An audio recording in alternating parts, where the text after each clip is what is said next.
নারায়ণগঞ্জে শীতলক্ষ্যা নদী পাড়ের ৩৫০ কোটি টাকা ব্যয়ে নির্মিত ওয়াকওয়ে দখল করে ব্যবসায়িক স্বার্থে কাজে লাগাচ্ছে স্থানীয় বালু পাথর ব্যবসায়ীরা। নদীর সিদ্ধিরগঞ্জ ও ডেমরা অংশের প্রায় অধিকাংশ জায়গা দখল করে পণ্য পরিবহন করছে অভিযুক্তরা। বিআইডব্লিউটিএ বলছে, নানা জটিলতায় শীঘ্রই দখলদারদের হাত থেকে মুক্ত করা যাচ্ছে না নদী পাড়।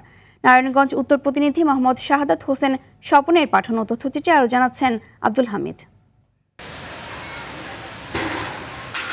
নারায়ণগঞ্জের শীতলক্ষ্যা নদীর কাঁচপুর সেতুর উত্তরের ১.৫ কিলোমিটার জুড়ে অবৈধভাবে চলছে বালু ও পাথরের ব্যবসা। এতে বন্ধ হয়ে গেছে পথচারীদের চলাচলের জন্য নির্মিত ওয়াকওয়ে। অভিযোগ রয়েছে, বিআইডব্লিউটি-এর অসাধু কর্মকর্তাদের ঘুষ দিয়ে অবৈধভাবে নদীপাড়ের সিদ্ধিরগঞ্জ ডেমরা অংশ ইজারে নিয়েছে ব্যবসায়ীরা।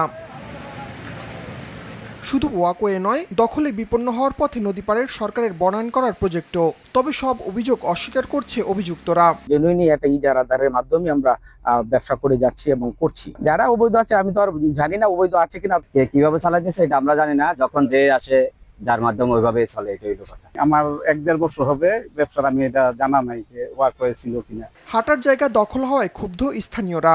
জায়গাগুলো মনে করেন যে রড, বালি, সিমেন্ট এগুলা দিয়ে সব দখলে গেছে। আগে মোটামুটি গাছপালা ছিল, ভালো ছিল, তো বর্তমানে পরিবেশটা এরকম পর্যায়ে চলে গেছে, বালু পাথর, অনেক ধুলোবালি। বালুর ট্রলারও আমাদের এই রেলিং এর উপরে বাইধা রাখে, রেলিং ভাঙা চলে যায়। রাস্তাটা সুন্দর করলে, পরিষ্কার করলে আমরা ঘুরতে পারতাম, ঘোরার মতো একটা জায়গা হতো। এখানে রাস্তার যে অবস্থা, মানে হাঁটার রাস্তা নেই, কিন্তু আসি আমরা ট্রলারে বসে থাকি, যদি হাঁটার রাস্তা হইতো তাহলে ভালো।